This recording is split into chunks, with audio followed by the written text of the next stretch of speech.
માં બિઝી હશે. આ વડ સાવિત્રી શેના માટે કરવાની? મેં હમણાં જ કાલે એક ઇન્ટરવ્યુમાં કીધું કે ના, સ્ત્રી અને પુરુષ એક સિક્કાની બે બાજુ છે, એકબીજાના પૂરક છે, પણ એ દરેકે પુરુષે સમજવાનું ને સ્ત્રીએ પણ સમજવાનું.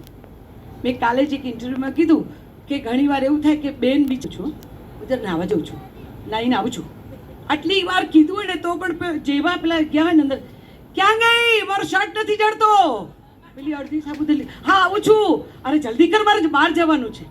સીધા ડિપેન્ડન્ટ, પણ છતાંય મહત્વતા નથી. તો એ મહત્વતા કેમ નથી? એ મહત્વતા તો આપણે પોતે શીખવવી પડે. પહેલાં આપણે જાણવી પડે ને પછી શીખવવી પડે. પણ મેં તો સૌરાષ્ટ્રથી આવું છું એટલે ઘણી બધી સ્ત્રીઓને જોઈ છે કે ના ના પેલા પુરુષોને જમી લેવા દો, પછી આપણે જમશું. અને પછી ઘણીવાર તાણ કરવામાં શાક ખલાસ થઈ જાય ત્યારે કે ના, જો આ લોહિયામાં જે મસાલો છે ને બહુ ટેસ્ટી લાગે, અમને તો એ જ ભાવે. જાતે જાતે તમે નક્કી ન કરી લો, જાતે જાતે તમે તમારી જગ્યાને નીચી ન કરો.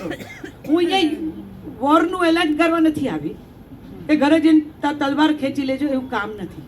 એકબીજાના પૂરક છીએ ને પૂરક રહેવાના છીએ. પણ આપણે તો ચાલે, આપણે તો વાંધો નહીં, આપણે ચલાવી લઈએ.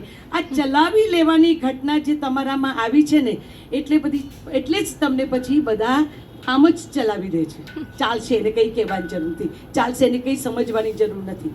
આ ફિલ્મ અમારી આ એક એવી ફિલ્મ છે જલેબી રોક્સ. બહુ સાચું કહું ને તો ઘણી બધી બહેનો અહીંયા આવેલી, ઘણી બધી બહેનો એન્ટરપ્રિનર છે ને ઘણું બધું છે. ધોઝ આર બહુ સરસ રીતે બહાર કહી શકે છે પોતાની વાતો, પોતાના પ્રોબ્લેમ, પોતાનું સારું નરસું બધું.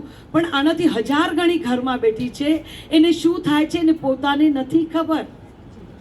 એને નથી ખબર કે કાલે અહીંયા કોણી દુખશે, પરમ દિવસે હાથ દુખશે, ચોથે દિવસે એકદમ ઘૂંટણ દુખવા માંડશે. એને નથી ખબર કાલે કઈ બીમારી ઇન્ટ્રોડ્યુસ થવાની છે. એ કેવી રીતે તમને કહે કે કાલે મને આ થવાનું છે? તમે ઘણા ઘરમાં સાંભળ્યો છે ભાઈ તારે તો રોજનું થયું, ક્યારેક હાથ દુખે ને ક્યારેક પગ દુખે ને ક્યારેક માથું દુખે ને. એટલે એને શોખ છે? ના, શોખ નથી. સમજો તો ખરા કે એને શું થાય છે. આ ફિલ્મ અમારી જલેબી રોક્સ એ બહેનો માટે છે જે ઘરમાં મૂંગે મોઢે સહન કરે છે. અને તમારું એ કામ છે કે તમારે જોઈને એ બહેનોને થિયેટર સુધી લઈ આવવાની છે કે જે બોલી નથી શકતી, સમજાવી નથી શકતી કે મને શું થાય છે. આ અમારી જલેબી રોક્સ છે ને, આ એના માટે ઓસડિયું છે, ઓસડ છે. આ શ્રેષ્ઠ ઓસડ છે. અમે છીએ એટલે નથી કહેતા. વંદના ખૂબ તગડી એક્ટર છે, ચિન્મયભાઈ ખૂબ તગડા ડિરેક્ટર છે, બધા એક્ટરો બહુ તગડા છે. પણ આ ફિલ્મ મને પર્સનલી એવું હંમેશા લાગ્યું અને હું જાહેરમાં બધે કહું છું કે આ ફિલ્મ વંદના જીવી છે. દરેકે દરેક જોનારને વંદનામાં તમે દેખાશો. તમે કહેશો અરે આ તો હું છું, અરે આ તો મારી વાત છે, મારી સાથે સાલું આવું જ થયું હતું. તો આ છે જલેબી રોક્સ. તમને તમારા પોતાનો પડછાયો દેખાશે, તે વિદ્યામાં તમને તમે જોશો. અને હવે સમય છે કે તમે પોતે જ બહાર આવો. ખભા ક્યાં સુધી લેશો? કોઈ ખભા પરમેનન્ટ છે? ધારો કે તમને કોઈ કીધું કે હું ખભો આપીશ તો ચિંતા